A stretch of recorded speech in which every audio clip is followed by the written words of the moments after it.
This is the Lone Crater YouTube. We hope this video helps. You begin by pausing and forcing the update process to stop so it cannot continue while you act. Open Settings, go to Update and Security, and hit pause for 7 days to block new installs. Then run an elevated command prompt and type netstop userv followed by netstop bits to halt the update services.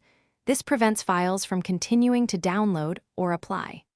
Once done, confirm both services show stopped in Services (MSC) before proceeding to cleanup steps.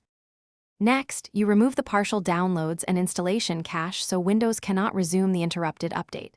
With the update services stopped, open File Explorer or use elevated command prompt to rename C /Windows/software distribution and C /Windows/system 32/catroot22.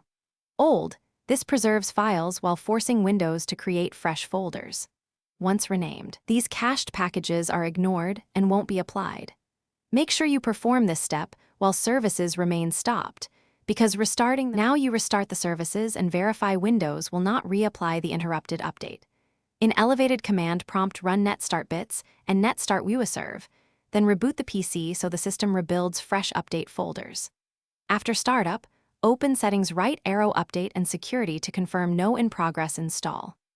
If issues persist, boot into safe mode and repeat the rename sequence, or use System Restore to roll back to a known good point. This troubleshooting tip resolves cases where files remain locked or updates refuse to cancel.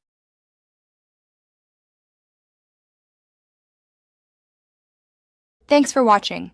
Consider subscribing if we helped you.